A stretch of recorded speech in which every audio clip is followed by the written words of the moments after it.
Olá, esse é mais um vídeo sobre os geomintos, em especial sobre o Ascaris lumbricoides. Eu me chamo João Lucas e faço parte do projeto de extensão Desvendando Geomintos, Educação em Saúde na Prevenção das Enteroparasitoses utilizando ferramentas digitais, que é orientado pelo Dr. Adriano Penha Furtado e pelo Dr. Francisco Tiago Vasconcelos de Melo.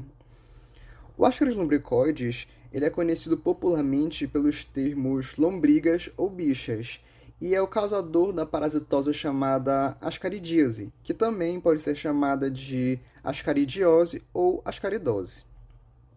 E ele é considerado o maior nematóide a infectar o homem, e apresenta uma ampla distribuição mundial, sendo mais frequente nas regiões tropicais e subtropicais, sendo nessas regiões que se encontram muitos países em desenvolvimento, onde existem baixas condições socioeconômicas e sanitárias. Eu também coloquei a taxonomia do Ascaris lumbricoides, sendo ele do reino Animalia, o filo Nematoda, a classe Cecernentea, a ordem Ascaridida, a família Ascarididae e o gênero Ascaris. E como foi dito no vídeo anterior, as crianças representam o grupo mais exposto aos geomintos, ainda mais nos casos de ascaridíase, onde elas representam entre 70% a 90% dos indivíduos infectados. Como também é nesse grupo que ocorrem as maiores repercussões associadas às parasitoses, constituindo assim uma relevante causa de morbimortalidade no mundo. O que é explicado pela imunidade em desenvolvimento dessa população, os hábitos higiênicos e a dependência de cuidados alheios. E acerca da morfologia do Ascaris lumbricoides, o verme macho é menor que a fêmea, como pode ser observado na imagem ao lado. Ele possui entre 15 a 30 centímetros de comprimento por uma largura de aproximadamente 4 milímetros. Além disso, ele apresenta a extremidade posterior afilada e encurvada para o ventre, o que facilita o seu reconhecimento por essa forma de gancho. Sobre a fêmea, além dela ser maior que o macho, ela também é mais grossa, medindo de 35 a 40 centímetros de comprimento, com largura máxima de 5 milímetros, e o seu extremo posterior é retilíneo. E pode-se também ressaltar que ambos possuem a boca contornada por 3 fortes lábios e apresentam uma cor leitosa. E sobre a morfologia dos ovos de Ascaris lumbricoides, é preciso dizer primeiramente que existem dois tipos, os embrionados e os não embrionados. No caso dos embrionados, é que eles contêm um embrião no seu interior, ou seja, ocorreu a fecundação. Já os não embrionados, ou também chamados de inférteis, não ocorreu essa fecundação. Isso pode ser explicado pela população de machos ser menor que a de fêmeas, ou que se está no início da ovipostura das fêmeas. Dando prosseguimento, o ovo embrionado mede entre 45 a 75 micrômetros de comprimento e apresenta uma cápsula espessa por causa da sua membrana externa mamilonada, enquanto que o ovo não embrionado ele mede entre 80 a 90 micrômetros. Eles são mais alongados, com citoplasma granuloso e o interior desorganizado, sem estruturas muito visíveis, e a sua membrana externa é mais delgada.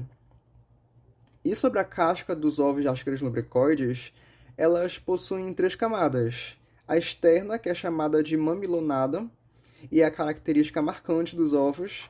Há também a média, que é composta por quitina e proteínas, e por fim tem a interna, que é impermeável à água, e ela é constituída de 25% de proteínas a 75% de lipídios, sendo ela a responsável pela capacidade do ovo de resistir às condições adversas do ambiente. E aqui eu coloquei essa imagem para retratar o ciclo biológico do Ascaris lumbricoides. E para fins didáticos, ele tem início com os vermes adultos no intestino delgado, para então ocorrer a liberação dos ovos junto com as fezes dos indivíduos. Vale dizer que cada fêmea fecundada é capaz de liberar cerca de 200 mil ovos, entre embrionados e não embrionados. Como foi explicado, somente os embrionados se desenvolvem para os próximos estágios. e os ovos demoram em torno de 15 dias para se tornarem infectantes, o que é influenciado pela temperatura, pela umidade e pela disponibilidade de oxigênio.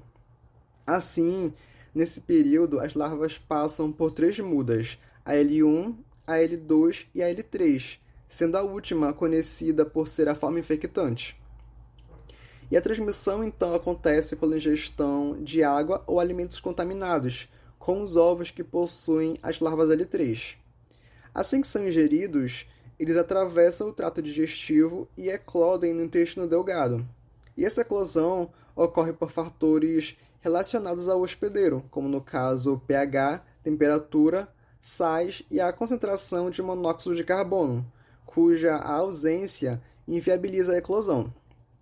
Depois que ocorre essa liberação, as larvas atravessam a parede do intestino, adentram o sistema circulatório, chegando ao fígado.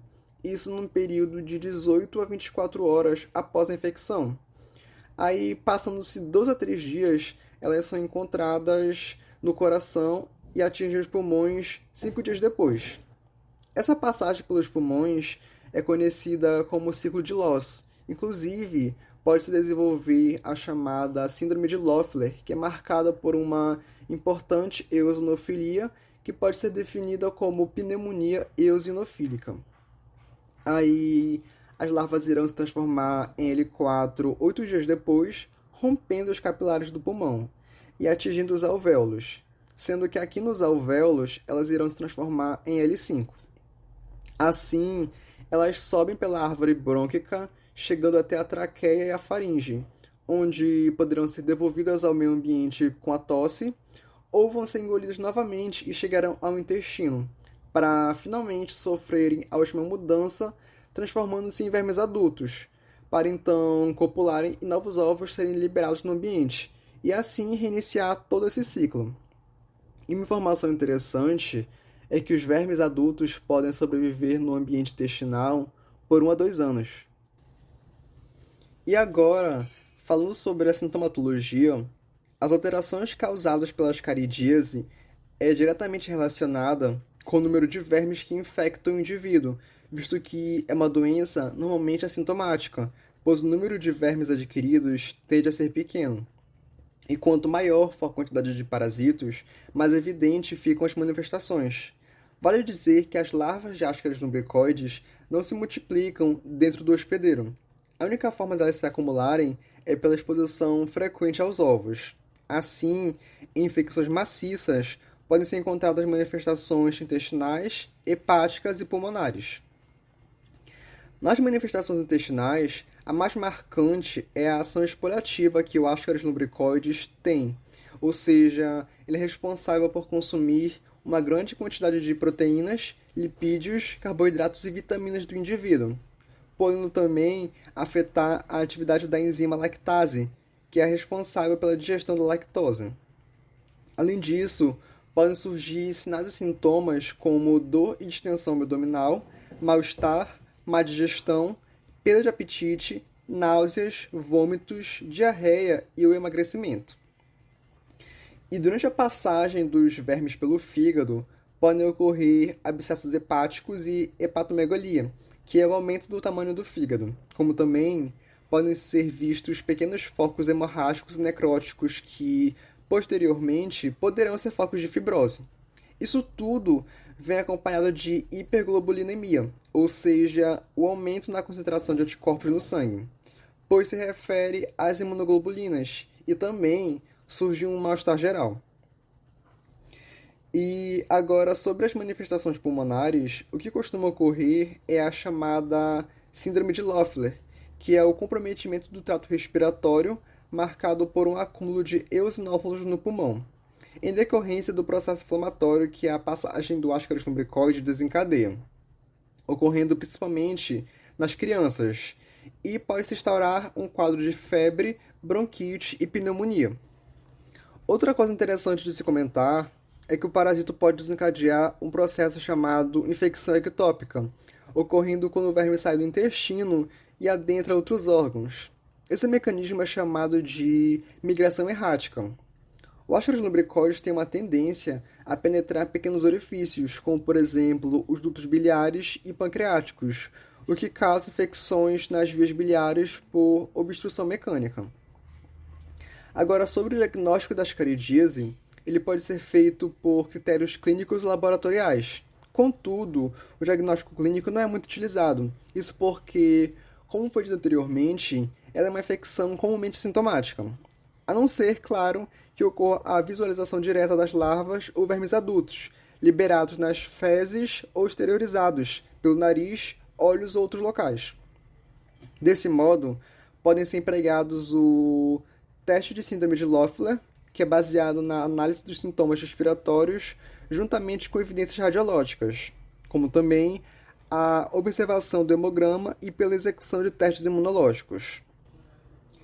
Já o diagnóstico laboratorial, ele é realizado com base na pesquisa dos ovos nas fezes de um indivíduo infectado, sendo que as técnicas mais utilizadas são a técnica de sedimentação espontânea e a de Kato-Kates. Ambas eu já descrevi o fundamento no primeiro vídeo. Um adendo é que, mesmo não se encaixando necessariamente em diagnóstico laboratorial, os exames de imagem e métodos endoscópicos eles podem ser muito úteis para a identificação da ascaridíase, principalmente em casos que envolvam complicações intestinais e extraintestinais, se caso ocorrer a migração errática desses parasitos. E para o tratamento, os medicamentos mais utilizados são o albendazol, mebendazol e a ivermectina. Já os menos comuns são o palmato de pirantel, cloridrato de levamisol e a piperazina, que são 3 fármacos que bloqueiam a atividade neuromuscular do euminto. Vale dizer que dessa lista de medicamentos, apenas o palmato de pirantel pode ser utilizado em gestantes, pois os demais não foram analisados adequadamente acerca dos efeitos nas mulheres e no feto. No primeiro vídeo, eu cheguei a mencionar apenas os 2 primeiros. Isso porque eu tomei como base o guia prático para o controle das geomintíases. Mas quando eu fui pesquisar materiais focados na ascaridíase, é que eu tive acesso aos demais fármacos que podem ser utilizados. E aqui foram as referências que eu utilizei para este vídeo. Eu queria dizer que uma referência eu não consegui achar os dados para colocar aqui, mas é o material da plataforma Jaleco, então eu vou deixar na descrição o link junto com os demais. Outra coisa é que eu também vou deixar o link das imagens que eu utilizei. Então, muito obrigado e até o próximo vídeo.